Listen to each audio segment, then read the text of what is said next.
Então vamos lá. Mais uma vez repito para quem não nos conhece, está aqui pela primeira vez, nós estamos em uma série de sermões no Evangelho de João, desde o início da plantação, né? Desde junho. Nunca pregamos outra coisa nessa igreja, fora o Advento, né? No Natal, e também uma pequena série que foi exposta aí no início do ano, né? Pelo David. Mas a gente está nessa caminhada aí das exposições do Evangelho de João, certo? Na semana passada, a gente iniciou um trecho de João que narra o episódio onde Jesus cura um cego de nascença. É um episódio muito interessante, com muita coisa prática para a nossa vida. E a gente, no domingo passado, discorreu na ideia de que o fato daquele homem ter sido curado, né, por Jesus, da sua cegueira ali, estava ligado à realidade de que Jesus é a luz do mundo, né? A gente falou que pode ser que as pessoas vejam aquele trecho ali das Escrituras e pensem assim: caraca, é o poder de Deus que cura as pessoas e tudo mais. Isso também tá colocado ali no texto. Mas o que a gente pode ver com mais clareza, que é a ênfase do texto, é a apresentação de Jesus como a luz do mundo. Jesus diz que é a luz do mundo. Por isso que ele abre os olhos do cego, porque ele é a luz do mundo.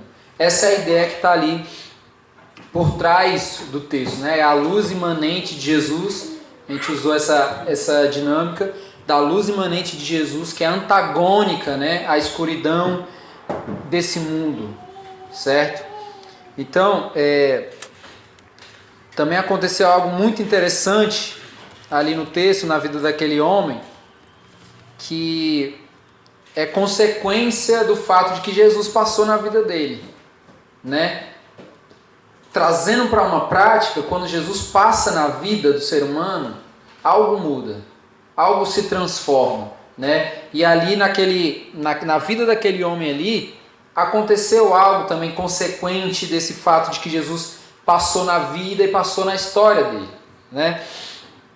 Algo muito maior ali aconteceu na vida dele, algo muito maior do que simplesmente os seus olhos que nunca viram nada estão vendo agora. Algo muito maior do que isso aconteceu ali quando Jesus cura aquele homem.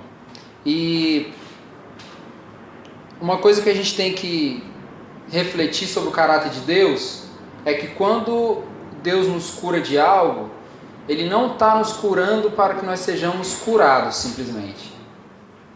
Não é? Isso é muito interessante, né? No caráter de Deus, na pessoa de Cristo, relatado nos Evangelhos, que Jesus é tão poderoso que Ele cura, que Ele faz milagres e tudo mais. Só que a ideia não é que Jesus cura para que o indivíduo seja curado. Qual que é a sua história? Eu era cego e agora vejo. Tá, legal. Então você é um curado. Você é um cara que foi curado, certo? Sim. O que mais? Jesus não passa na nossa vida, o caráter de Deus não é comunicado por meio da sua obra, simplesmente para que nós tenhamos um título de curado. Essa não é a ideia ali. A ideia por trás de tudo isso daí é a gente reconhecer que foi achado por Deus, foi achado pela obra de Cristo, para agora vivermos em um ambiente de devoção, de adoração, certo? Fui curado, para quê? Por quê? Para quê? Para qual finalidade? Por que Jesus curou o cego? Para que o cara agora enxergasse? E só? E simplesmente isso? Para que ele não precisasse mais ficar ali pela região pedindo esmolas? Não. Isso daí é um detalhe da coisa. Jesus cura o cego porque Ele quer demonstrar o seu poder, Ele quer dizer ao povo que está enxergando aquilo que Ele é a luz do mundo, ou seja, tudo que está contrário à sua própria luz é antagônico, é escuridão, né? O pecado, por exemplo, apresentado é contrário à luz de Deus. Tudo isso Jesus está apresentando, mas para uma realidade, e a gente vai entender essa realidade de devoção e adoração no texto de hoje. esse homem não é simplesmente agora um homem que foi curado. Ele foi curado para uma finalidade. Para agora ele se perceber dentro de uma realidade, dentro de um ambiente de deleite, dentro de um ambiente de devoção, de adoração. É por isso que nós existimos, gente. É por esse motivo que nós existimos. Para nos deleitarmos em um ambiente de devoção ao Criador. Certo? E é por isso que Deus nos cria, e é por isso que toda a obra de Deus é feita na pessoa do Filho. Para que a gente possa provar da nossa salvação pela adoração, pelo deleite, pela devoção, tudo mais. Então, quando Jesus ele cura o cego, ele não está tentando impressionar as pessoas. E nem o cego. Ele não está querendo, você vai ver agora, você vai ver do que eu sou capaz. Não, ele não está querendo impressionar ninguém. Ele está querendo ali mostrar que ele tem um plano muito maior do que simplesmente curar um cego. Certo? O que pode ser... Você acha que curar um cego é algo muito difícil para Jesus? Não. Não é. Então a ênfase de Jesus no seu milagre, na sua cura, não é simplesmente mostrar isso, mas é apresentar uma ideia que está por trás que é muito maior, um plano muito maior. Jesus ele resolve situações pontuais para mostrar um caminho maior, para mostrar um caminho da eternidade, certo? Essa é a ideia aqui. É por isso que os fariseus eles ficaram loucos quando Jesus, em uma determinada situação, ele afirmou que o poder dele poderia perdoar pecados. Imagina aí, para o fariseu, perdoar pecado é muito mais sinistro do que fazer um cego enxergar. Então, tipo assim, tá curando cego, tá fazendo isso e tal, beleza, até aí. Mas agora, perdoar pecado, aí não. Aí já é algo que a gente não pode aceitar. Certo? Olha a loucura. Jesus disse que poderia perdoar pecados. Os fariseus ficaram loucos com isso. Certo? Então, para o fariseu, isso era muito mais sobrenatural do que curar. O fato de Jesus poderia perdoar pecados era muito mais sobrenatural do que fazer um milagre. Por quê? Porque para eles isso só competia a Deus. Então, é óbvio que muitas pessoas já passaram por ali e, mano, do nada tinha uns caras que, fulano ali fez umas aparições aí meio diferenciadas, né? O cara tava doente e tal, uns curandeiros. Sempre aparecia.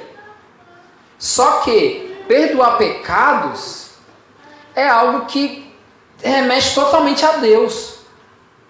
Então, a grande questão para o fariseu de desconfiar da obra de Cristo é a ligação que ele apresenta de unidade com o caráter de Deus. Esse cara ele se apresenta com o caráter de filho de Deus, enviado de Deus, e que isso não faz sentido, certo? Então a gente vai ler o texto base hoje, que é João 9, né? A gente vai ler até o final do capítulo, do versículo 13 ao 41. Na semana passada a gente parou no 12. Hoje a gente vai continuar do 13 e vai até o 41. João capítulo 9, dos versículos 13 ao 41.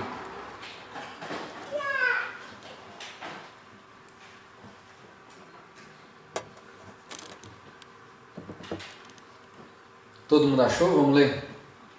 Levaram aos fariseus o homem que fora cego. Era sábado o dia em que Jesus havia misturado terra com saliva e aberto os olhos daquele homem. Então os fariseus também lhe perguntaram como ele recuperou a vista. O homem respondeu: ele colocou uma mistura de terra e saliva em meus olhos, eu me lavei e agora vejo. Alguns dos fariseus disseram: esse homem não é de Deus, pois não guarda o sábado. Mas outros perguntavam: como pode um pecador fazer tais sinais milagrosos? E houve divisão entre eles. Tornaram, pois, a perguntar ao cego: que diz você a respeito dele? Foram seus olhos que ele abriu. O homem respondeu: ele é um profeta. Os judeus não acreditaram que ele foi cego e havia sido curado enquanto não mandaram buscar os seus pais. Então perguntaram: é este o seu filho, o qual vocês dizem que nasceu cego? Como ele pode ver agora? Responderam os pais: sabemos que ele é nosso filho e que nasceu cego, mas não sabemos como ele pode ver agora ou quem lhe abriu os olhos. Perguntem a ele. Idade ele tem, falará por si mesmo. Seus pais disseram isso porque tinham medo dos judeus, pois estes já haviam decidido que se alguém confessasse que Jesus era o Cristo, seria expulso da sinagoga. Foi por isso que seus pais disseram: idade ele tem, perguntem a ele. Pela segunda vez chamaram um homem que foi cego e lhe disseram: para a glória de Deus, diga a verdade, sabemos que esse homem é pecador. Ele respondeu: não sei se ele é pecador ou não. Uma coisa eu sei, eu era cego e agora vejo. Então lhe perguntaram: o que fez ele a você? Como abriu os seus olhos? Ele respondeu: eu já disse, e vocês não me deram ouvidos. Por que querem ouvir outra vez? Acaso vocês também querem ser discípulos dele? Então eles o insultaram e disseram: discípulo dele é você, nós somos discípulos de Moisés. Sabemos que Deus falou a Moisés, mas quanto a esse, nem sabemos de onde ele vem. O homem respondeu: ora, isso é extraordinário. Vocês não sabem de onde ele vem, contudo ele me abriu os olhos. Sabemos que Deus não ouve pecadores, mas ouve o homem que o teme e pratica a sua vontade. Ninguém jamais ouviu que os olhos de um cego de nascença tivessem sido abertos. Se esse homem não fosse de Deus, não poderia fazer coisa alguma. Diante disso, eles responderam: você nasceu cheio de pecado, como tem a ousadia de nos ensinar? E o expulsaram. Jesus viu que o haviam expulsado e ao encontrá-lo disse: você crê no Filho do Homem? Perguntou o homem: quem é ele, Senhor, para que eu nele creia? Disse Jesus: você já o tem visto. É aquele que está falando com você. Então o homem disse: Senhor, eu creio. E o adorou. Disse Jesus: eu vim a este mundo para julgamento, a fim de que os cegos vejam e os que veem se tornem cegos. Alguns fariseus que estavam com ele ouviram dizer isso e perguntaram: acaso nós também somos cegos? Disse Jesus: se vocês fossem cegos, não seriam culpados de pecado. Mas agora que dizem que podem ver, a culpa de vocês permanece. Vamos orar? Deus, muito obrigado pela Tua palavra. Eu oro para que o Senhor abra o nosso entendimento para compreender qual que é a Tua verdade, qual que é a Tua vontade. E Deus, que nós possamos sair daqui refletindo com o nosso coração contrito, em busca de arrependimento, em busca de mudança de vida e em busca de aplicarmos, Pai, a Tua palavra que é viva e eficaz na nossa vida. Eu te oro e te agradeço em nome de Jesus. Amém. Amém, gente. A gente viu no domingo passado que quando Jesus ele saiu do templo, Jesus estava na festa lá dos tabernáculos. Quando ele saiu do templo, saiu da festa, ali por perseguição, né, dos fariseus, ele encontrou um homem cego de nascença. Aí ele cuspiu na terra, ele passou a lama que ele fez ali nos olhos do cego e mandou o cego ir lavar os seus olhos lá no tanque de Siloé. Aí o texto diz que o homem se lavou e aí a partir dali ele passou a enxergar. Isso foi o que a gente falou no texto passado. E aí começa uma série de interrogatório agora para aquele homem, certo? Agora as pessoas vão interrogá-lo, né? E essa série de interrogação ela vai se intensificando, tanto o nível das pessoas que o interrogam, que primeiro foram os vizinhos ali, as pessoas comuns, e até chegar aos fariseus. Então foi se intensificando no nível das pessoas, como também o nível de respostas desse homem foi ficando mais intensa, né? E aí nos versículos 13 e 14, que são os primeiros que a gente leu hoje, fala o seguinte: levaram aos fariseus o homem que foi cego. Era sábado, o dia em que Jesus havia misturado terra com saliva e aberto os olhos daquele homem. O que a gente percebe? A gente percebe que como que um fundamentalismo religioso, que é muito bem visto aqui, é um problema para que se compreenda quem Deus é, certo? A gente tem aqui a situação de um homem que era cego, ele está sendo curado por um outro homem que tem circulado ali pela região, fazendo coisas sobrenaturais como ninguém jamais fez, e o questionamento dos fariseus sobre isso não é a cura, não é o cuspe, não é o tanque de Siloé, não é nada disso. O questionamento deles não é nada disso, porque isso não é proibido perante a lei. Nada disso é proibido, certo? Mas o questionamento, a acusação deles é uma acusação, tem interesse puramente religioso. Qual que é a ideia? Ele fez isso no sábado. Ah, não importa, o cara não via, agora vê, mas fez isso no sábado. Não, mas o cara estava morrendo, estava caindo no barranco, mas foi no sábado, né? Então pode ter sido o mais surpreendente possível, mas foi no sábado, então perdeu todo o seu poder, toda a sua garantia, certo? E aí o texto continua. Então os fariseus também lhe perguntaram como ele recuperou a vista. E o homem respondeu: ele colocou uma mistura de terra e saliva em meus olhos. Eu me lavei e agora vejo.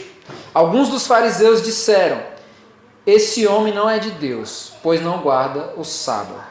Observe aqui como o olhar dos fariseus está totalmente concentrado na observância da lei. É isso que eles querem. Eles estão concentrados na ideia de observar a lei como uma regra máxima.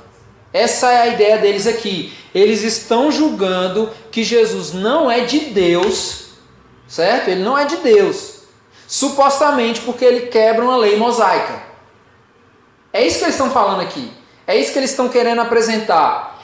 Só que enquanto alguns dos fariseus falaram isso, né, outros questionaram: como pode um pecador fazer tais sinais milagrosos?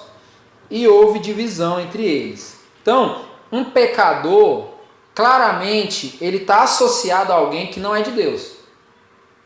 Se os fariseus estão dizendo que Jesus não é de Deus, eles estão afirmando, eles estão falando ali que Jesus é pecador. Se não é de Deus, é pecador. Não pode, né? Não é de Deus. Aí o outro grupo fala: mas um pecador não pode fazer uma coisa como ele fez. Então, se não é de Deus, é pecador. E se ele é pecador, ele não pode estar fazendo sinais milagrosos. Que tem todo um fluxo dentro desse entendimento aí. Ou seja, agora alguém trouxe aqui uma reflexão diferente que desmonta o argumento ali dos fariseus clássicos, né? Digamos assim, os clássicos, os caras que estavam firmes ali na observância. E aí o texto diz que ali acontece uma divisão entre eles. Os fariseus agora se dividiram, estão em dois grupos. Uns que acham que Jesus não é de Deus, e outros que estão dizendo: beleza, mas ele fez algo que, o cara que não é de Deus não pode fazer isso, né? Uns tinham certeza que ele não era de Deus, e os outros estavam na dúvida ali, Então eles se dividiram ali. E aí no versículo 17 o texto diz: tornaram, pois, a perguntar ao cego: que diz você a respeito dele? Foram seus olhos que ele abriu. E o homem respondeu: ele é um profeta. Olha que interessante. À medida que a história ela se desenvolve, o homem que acabou de ser curado, ele vai se movendo na direção do caminho da fé. Ele tá se movendo. Quando ele foi questionado pela primeira vez do que aconteceu com ele e quem fez aquilo com ele, ele disse que foi um homem chamado Jesus que o curou. Falou: foi um homem chamado Jesus.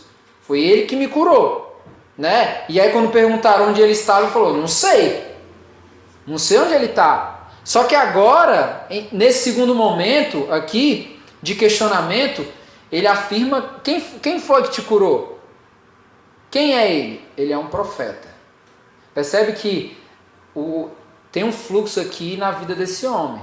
Primeiro ele reconheceu Jesus como Jesus, não sabia onde ele estava. Agora perguntaram de novo a mesma pergunta para o cara, né?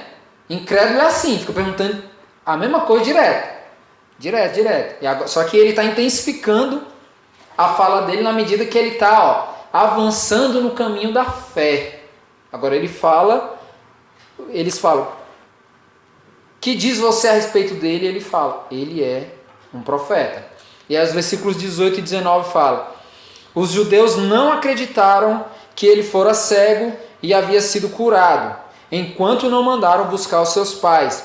Então perguntaram, é este o seu filho, o qual vocês dizem que nasceu cego? Como ele pode ver agora? E aí responderam os pais, sabemos que ele é nosso filho e que nasceu cego, mas não sabemos como ele pode ver agora ou quem lhe abriu os olhos. Perguntem a ele. Idade ele tem, falará por si mesmo. Então, esse questionamento aqui dos fariseus para os pais daquele homem ali, confirma aqui duas realidades, certo?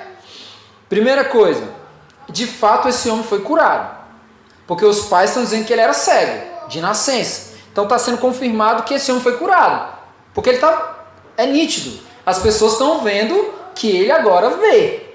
E os pais estão afirmando que ele era cego, e que era cego de nascença. Então, essa é a primeira coisa. A segunda coisa, se ele está vendo, e os pais afirmaram que ele nasceu cego, ele só pode ter sido curado. É ou não é? Ele só pode ter sido curado, não tem como negar.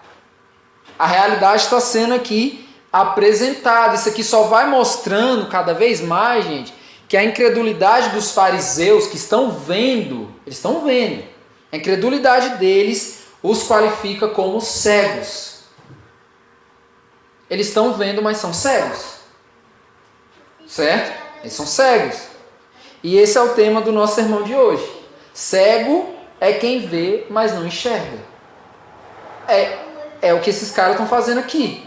E aí nos versículos 22 e 23 o texto diz, seus pais disseram isso porque tinham medo dos judeus, pois estes já haviam decidido que se alguém confessasse que Jesus era o Cristo, seria expulso da sinagoga. Foi por isso que os seus pais disseram, idade ele tem, perguntem a ele. Então confessar que Jesus é o Cristo é perder os privilégios da religião. Basicamente é isso aqui. A sinagoga, a gente sabe muito bem que é parte, tem grande importância ali para a religião judaica. Então você ser impedido de estar na sinagoga é você perder um privilégio da sua religião. E confessar que Jesus é o Cristo é perder esse privilégio. É perder de alguma forma, certo? Ser excluído da sinagoga é perder parte dos seus benefícios religiosos. É isso que a gente vê aqui. Então, os fariseus, eles têm uma intenção de fazer com que os pais daquele homem ali possa desmenti-lo por meio de uma ameaça. Por que eles perguntaram aos pais? Porque a pergunta tem tom de ameaça. Se ela confessar, eles serão expulsos da sinagoga. Então, essa é a ideia. Ela vai desmentir. Por quê? Porque ela não vai querer perder. Eles não vão querer perder o benefício da religião. Só que aí os pais dele aqui, não caem nessa ameaça. Né? A gente viu aqui. O que eles respondem? Ele tem idade, pergunte para ele. Vai perguntar para eles. E aí o texto continua, nos versículos 24 e 25, falando: pela segunda vez, chamaram o homem que fora cego e lhe disseram: para a glória de Deus, diga a verdade. Sabemos que esse homem é pecador. Ele respondeu: não sei se ele é pecador ou não. Uma coisa sei, eu era cego e agora vejo. Os caras já estão começando a apelar aqui, gente, agora.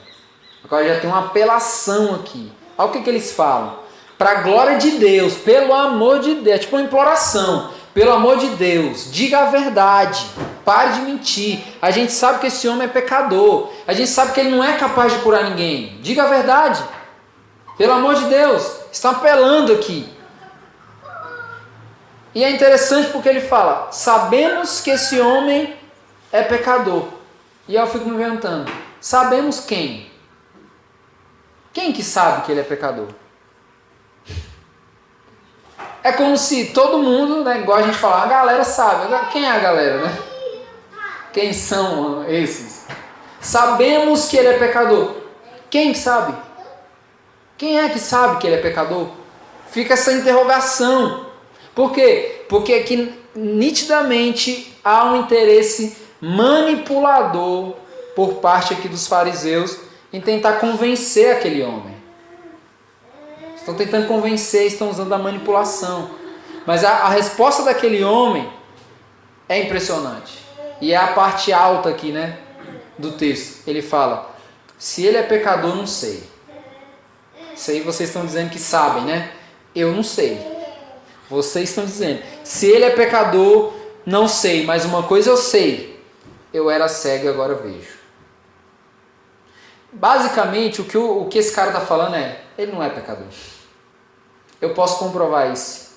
Eu sei quem eu era. Eu sei que eu era cego e agora eu vejo. Então, fique vocês com esse argumento. Sabemos que ele é pecador. Fique vocês com esse argumento. Se ele é pecador, não sei. Mas uma coisa eu sei. Ele fala isso com certeza. O que eu sei é que eu era cego e agora vejo. Olha que impressionante isso aqui, gente. Isso aqui é maravilhoso. Isso aqui é maravilhoso. Jesus, ele abre os olhos daquele homem, gente. Não apenas para que ele possa ver. É muito mais do que isso. Por isso que eu estou dizendo. Jesus soluciona problemas pontuais para apresentar um caminho de um plano maior. Um plano que apresenta a eternidade. Então Jesus não abre os olhos simplesmente para que ele possa ver. Não é simplesmente sobre isso. Mas para que ele possa enxergar a grandeza do plano perfeito de Deus. Não é eu vejo simplesmente. Antes eu não enxergava, agora eu estou vendo que as pessoas. Não, ele está muito mais do que isso. Ele está vendo algo que está para além do que os próprios olhos ali, físicos, podem ver. Então a resposta desse homem aqui tenta de alguma forma confrontar os princípios dos fariseus.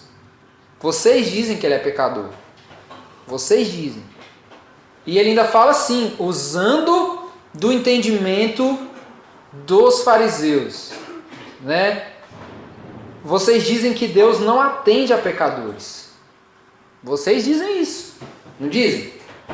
Só que eu estou vendo e foi ele que me abriu os olhos. Foi ele que me abriu os olhos, eu estou vendo. Ou seja, tirem suas próprias conclusões. Vocês dizem que Deus não atende a pecadores. Vocês estão dizendo que esse homem não é de Deus. Se vocês estão dizendo que ele não é de Deus, ele é pecador. Ele me abriu os olhos. Está vendo que ele está rodeando numa realidade? Então, agora fiquem vocês com essas informações e tirem as suas próprias conclusões. E aí o versículo 26 e 27 diz: então lhe perguntaram, o que fez ele a você? Como abriu seus olhos? Ele respondeu, eu já disse, e vocês não me deram ouvidos. Por que querem ouvir outra vez? Acaso vocês também querem ser discípulos dele?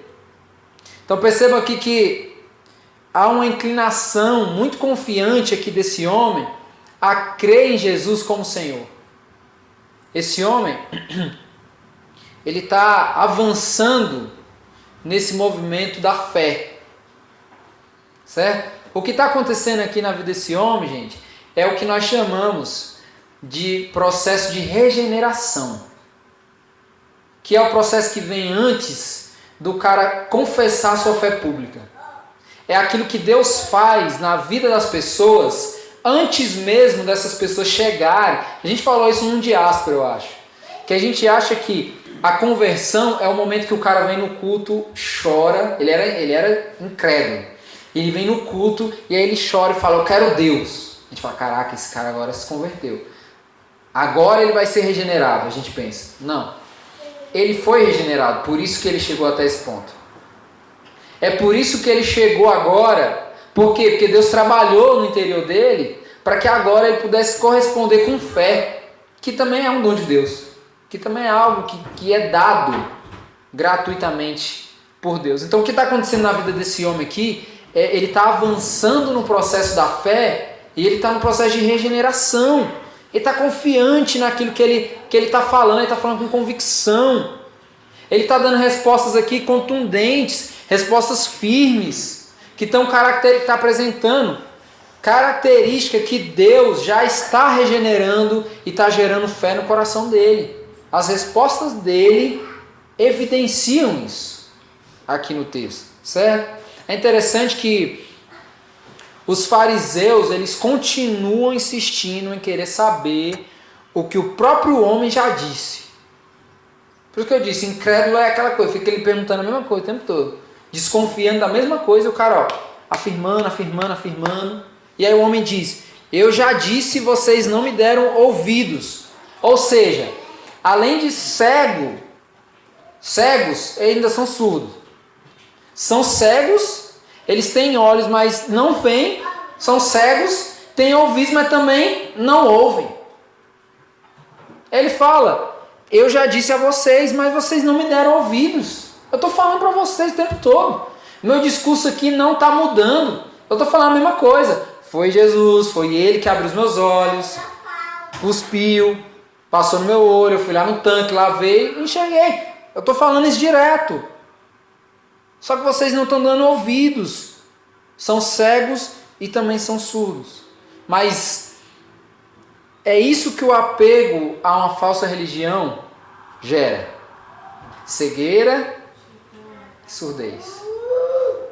Quando a pessoa está apegada fundamentada a uma falsa religião, é isso que a falsa religião gera. Cegueira. Está aí Jesus fazendo tudo. Está aí o homem mostrando. E os caras estão, mas é sábado. Espera aí, né? Cegueira, surdez. Esses homens estão completamente perdidos. Né? E aí o homem diz, agora vocês também querem ser discípulos dele? Agora o homem que tirou onda, né? Agora o homem mexeu no ego dos fariseus. Agora ele foi meio irônico aqui até, né? Agora vocês querem ser discípulo dele também? Porque está perguntando direto. Eu estou dizendo, vocês não ouvem? Vocês querem ser discípulos dele por acaso? Né? E aí os versículos 28 e 29 diz, então eles o insultaram e disseram, discípulo dele é você. Nós somos discípulos de Moisés. Sabemos que Deus falou a Moisés, mas quanto a esse, nem sabemos de onde ele vem. Então os fariseus consideraram aqui essa fala do homem como uma afronta, como uma calúnia, algo totalmente terrível ser associado como discípulo de Jesus. Terrível. Por quê? Porque eles julgam ser discípulos de Moisés. Nós somos discípulos de Moisés. O discípulo de Jesus é você aí. Nós somos discípulos de Moisés. Eles receberam isso como uma afronta, como uma calúnia.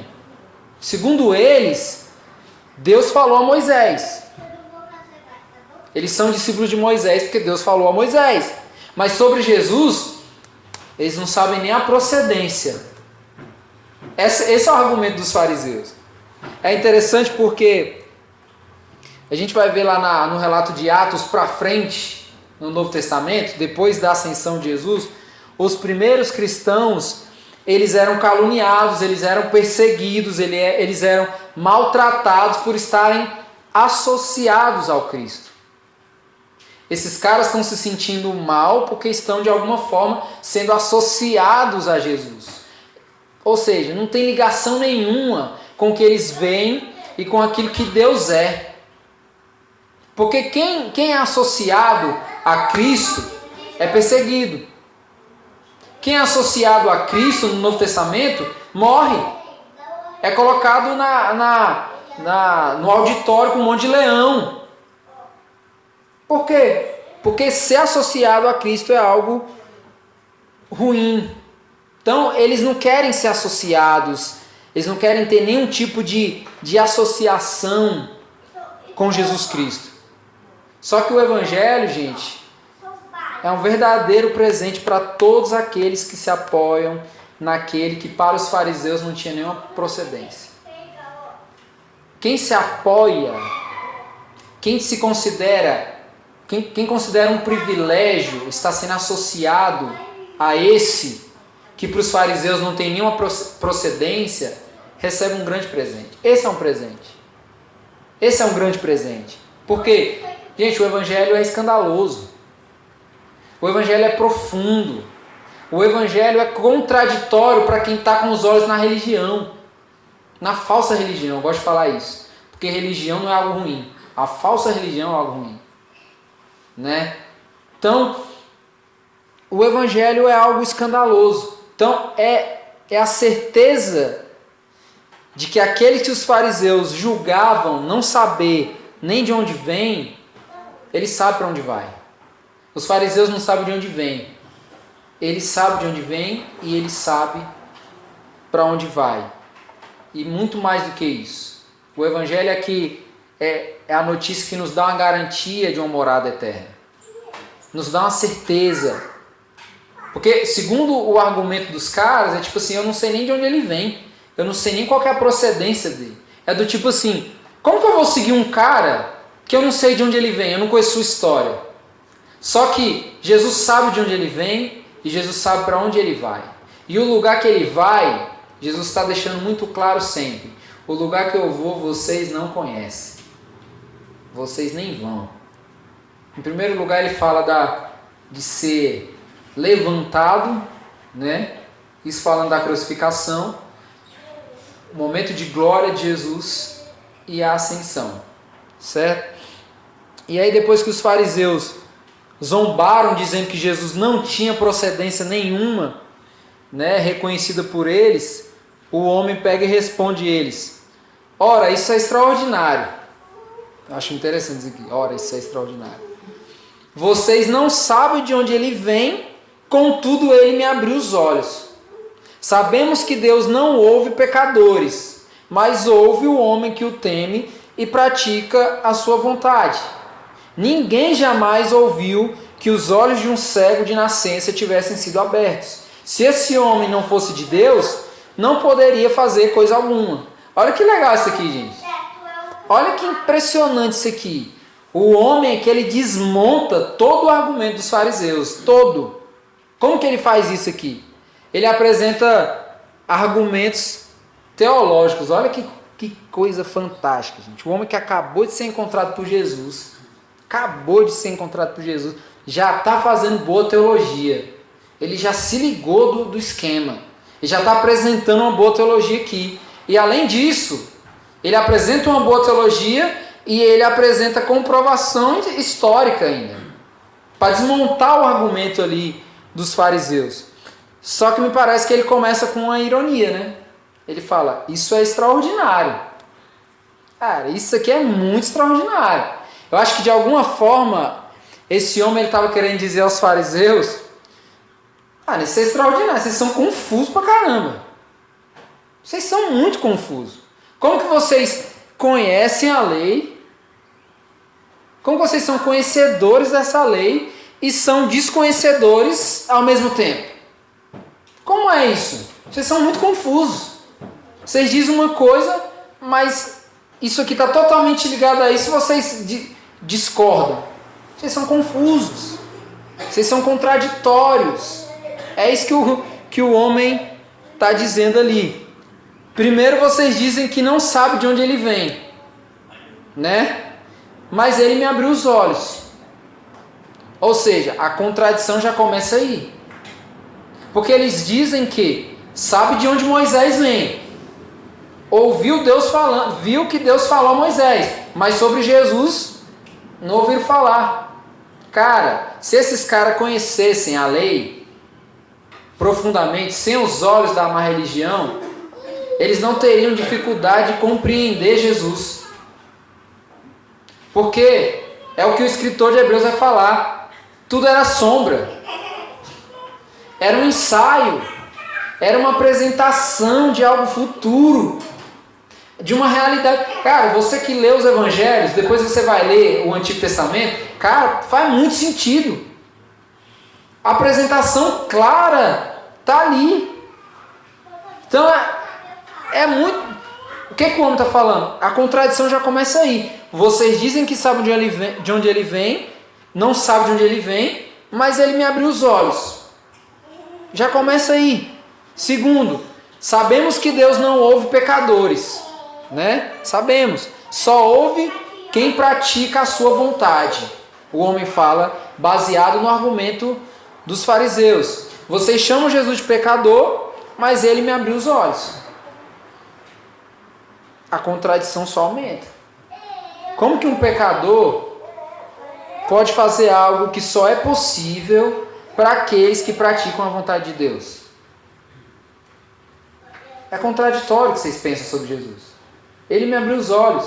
Só quem pode fazer algo dessa característica é aqueles que fazem a vontade de Deus. Aqueles que fazem a vontade de Deus, fazem porque receberam de Deus. Então não tem como ser pecador. É contraditório. É extraordinário o tamanho da cegueira de vocês. Eu fico imaginando o homem pensando isso. Em terceiro lugar, aí ele apresenta fato histórico. Nunca se ouviu e viu no mundo antigo, na Palestina, em todo o território lá da Palestina, alguém que abrisse os olhos de um cego. Nunca se ouviu. Não há relatos. Há comprovações suficientes de que esse homem, Jesus Cristo, ele pratica a vontade do Pai e pertence a Deus. Cara, o homem que viu Jesus uma vez construiu todo esse argumento teológico aqui. É vergonhoso para nós, né? É vergonhoso. O cara viu Jesus uma vez, passou minutos com Jesus, já sabe demais, já sabe tudo isso daqui. E aí o versículo 34 fala: diante disso eles responderam: você nasceu cheio de pecado, como tem a ousadia de nos ensinar? E o expulsaram. Ou seja, típica atitude arrogante de quem sabe que foi vencido em seus argumentos, né? Tipo assim, o cara sabe que perdeu ali a disputa, aí ele apela, né? Ah, então vai embora. Aí xinga o cara, né? Então vai, tal, pipipi. Xinga. Por quê? Porque sabe que perdeu ali. Só que a gente sabe uma coisa: cego é quem vê, mas não enxerga. Eles sabem, os fariseus, eles sabem aqui que o argumento daquele homem é verdadeiro. Eles sabem que foi verdadeiro o argumento. Eles sabem que esse homem ensinou, deu uma aula para os caras. Eles sabem disso. Eles sabem. Mas eles continuam usando do legalismo podre ali, da falsa religião. O que ele fala?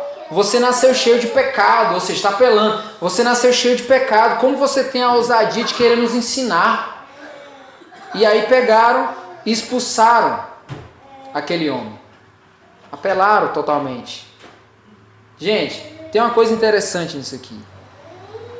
Pra gente que está cercando os nossos dias, né?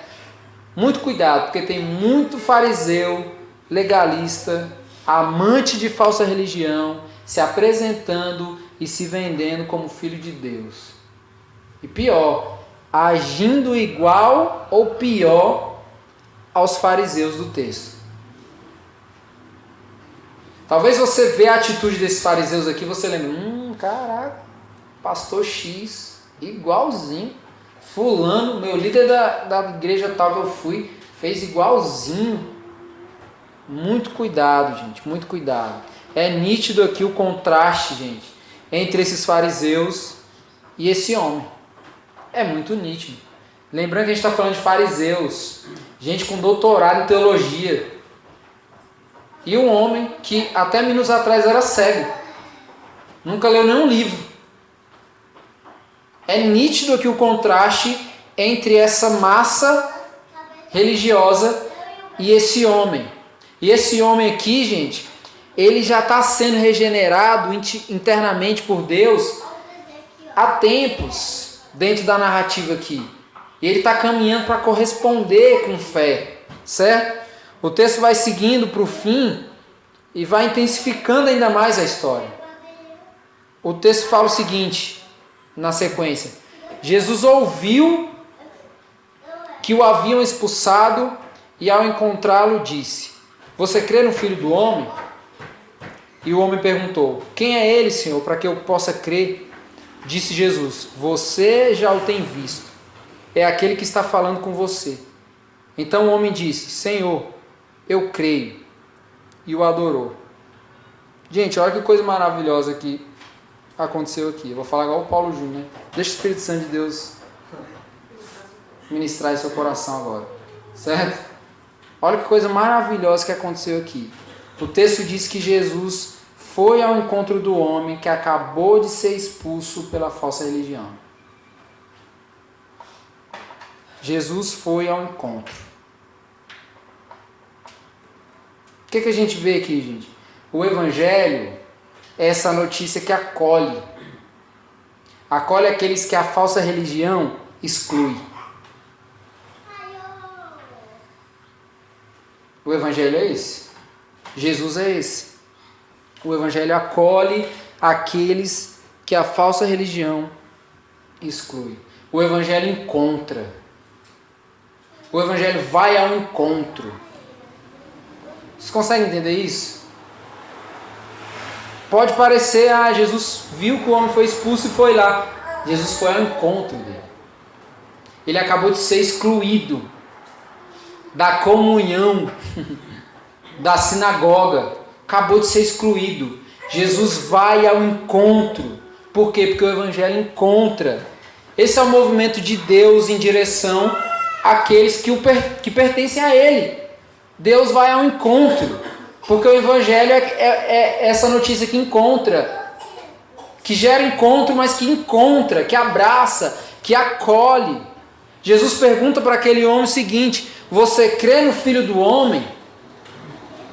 Jesus encontrou o cara, acolheu o cara e perguntou: você crê no Filho do Homem? E o homem perguntou: quem é ele, Senhor, para que eu creia? Em outras palavras, esse cara está dizendo: eu creio, mas quem é ele? Só me diz quem é. Eu creio. Quem é ele? Agora observe com atenção o que Jesus vai dizer. Você já o tem visto. Nossa, olha o que Jesus está falando para um cara que há minutos atrás não enxergava. Você já o tem visto. Quem é o Filho do Homem para que eu possa crer? Você já o tem visto. Jesus acabou de abrir os olhos desse homem. Você está entendendo por que Jesus não está interessado em fazer caridade? Jesus está interessado em apresentar um caminho de um plano maior, de um plano de eternidade. Cara, Jesus abriu os olhos desse cara para ele ver o próprio Deus. Não é para ele enxergar simplesmente. Não é simplesmente. O que Jesus está dizendo? Você já o tem visto, você tem contemplado já. Você sabe quem é, porque os seus olhos foram abertos. E agora você pode ver. Jesus não resolve problemas circunstanciais. Não é interesse de Jesus. De ficar resolvendo, a gente fica orando para Deus resolver coisa nossa, que pelo amor de Deus, gente, se a gente fosse crente maduro, a gente não colocava na conta de Deus. Porque Jesus não está aí para resolver nossos problemas circunstanciais. Jesus resolve os nossos problemas que nos levarão para a eternidade. Jesus resolve o nosso problema de pecado. Entendeu? É isso. E não se eu vou passar ou não no vestibular. Pelo amor de Deus, estuda. Não é não? Estuda e passa. Jesus resolve problemas maiores da nossa vida. Problemas maiores. Então é isso que a gente vê aqui. Jesus fala para o homem: você já o tem visto. Você sabe quem é. Jesus não abriu os olhos daquele homem simplesmente para que ele pudesse ver, gente. Isso é fantástico. Jesus abriu os olhos daquele homem para que ele pudesse enxergar o Filho de Deus.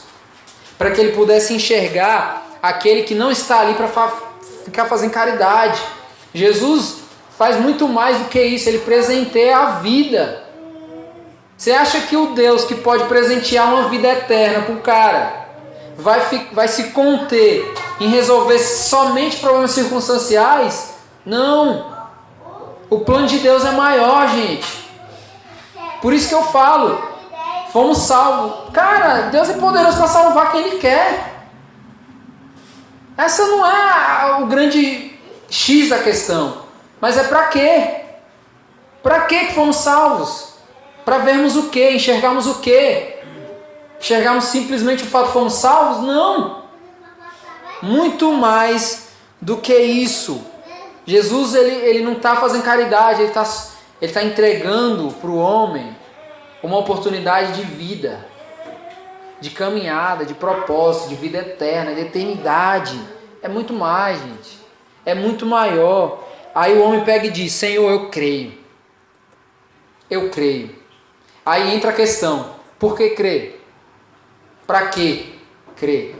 O texto diz que depois que ele falou isso, ele o adorou. A finalidade da vida. Senhor, eu creio. E aí o texto diz: e o adorou. Sabe o que é incrível aqui nisso? Crer está associado à devoção única e exclusiva. Você diz que crê. Não tem como crer em Deus e não adorar. Não tem como. E não ter uma vida de adoração, uma vida de devoção. Não tem como. Se nós cremos, o homem creu, a segunda coisa que ele fez, a primeira coisa que ele fez depois disso, foi adorar. Por quê? Tem outra coisa para fazer? Se não adorar, se prostrar diante desse Deus maravilhoso? Não tem. Não tem como crer em Deus e não adorar. Não tem como adorar a Deus sem crer na sua obra. Sem crer nele. Essas duas coisas estão ligadas. Então, nitidamente aqui a gente vê um progresso na fé desse homem. Cara, esse cara, minutos atrás era cego, se encontrou com Jesus. O Espírito Santo de Deus está atuando na vida desse homem, está regenerando, e ele está agora avançando nesse processo e está correspondendo com fé. E aí o texto termina com uma fala muito importante de Jesus. O texto diz: disse Jesus: eu vim a este mundo para julgamento, a fim de que os cegos vejam e os que veem se tornem cegos.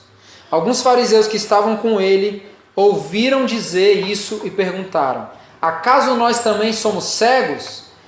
Jesus disse: se vocês fossem cegos, não seriam culpados de pecado. Mas agora que dizem que podem ver, a culpa de vocês permanece. O que Jesus está querendo dizer aqui? Jesus está dizendo aqui que um verdadeiro cego é aquele que tem dureza no coração. Cego é aquele que o seu coração está endurecido. Cego é aquele que está vendo, mas continua sendo incrédulo. Esse é o cego. Jesus está apontando para ele. Eles dizem que vêm, mas são cegos e permanecerão cegos, correspondendo à sua incredulidade, dando resposta à dureza do seu próprio coração. Mas Jesus afirma aqui que aqueles que são cegos, ou seja, aí já está falando de outra coisa, que reconhecem a sua pecaminosidade, que reconhecem as suas limitações, esses serão acolhidos pelo Pai. Esses terão seus olhos abertos para enxergar a grandeza de Deus. Certo? E aí quando os fariseus ouviram Jesus falando isso, aí ficaram incomodados, né? Aí eles perguntaram: acaso nós também somos cegos? E disse Jesus: se vocês fossem cegos, não seriam culpados de pecado. Mas agora que dizem que podem ver, a culpa de vocês permanece. Então Jesus está falando da cegueira como limitação, a cegueira como reconhecimento de pecado, né? Que é o que nos torna cegos, o pecado, mas que mediante arrependimento, esses cegos encontraram perdão encontrarão acolhida. E aí também ele está falando da cegueira de quem acha que não é cego, mas que na verdade é. Aqueles que acham que não são cegos, na verdade são. O pecado dos fariseus aqui é duplo. Por quê? Primeiro que eles não reconhecem que são pecadores, por isso eles acham que não são cegos. E eles estão vendo, que é muito pior. Eles não reconhecem que são pecadores, né? Tendo a capacidade de ver, não enxergam e não reconhecem o Filho de Deus. E eles são condenados pelos seus próprios pecados. O texto diz que Jesus vem para condenação, né? Para julgamento, aliás. Qual que é o julgamento? A fim de que os cegos vejam, ou seja, quem que é o cego que vai ver? Aquele que está cego por causa do pecado, mas que é afetado pelo poder de Deus, que age em arrependimento e encontra perdão. A fim de que esses cegos vejam e os que veem, que são aqueles que acham que não são pecadores, que acham que não são cegos, se tornem cegos. Ou seja, correspondam à dureza do seu coração, se entreguem à dureza e à incredulidade do seu próprio coração. É isso.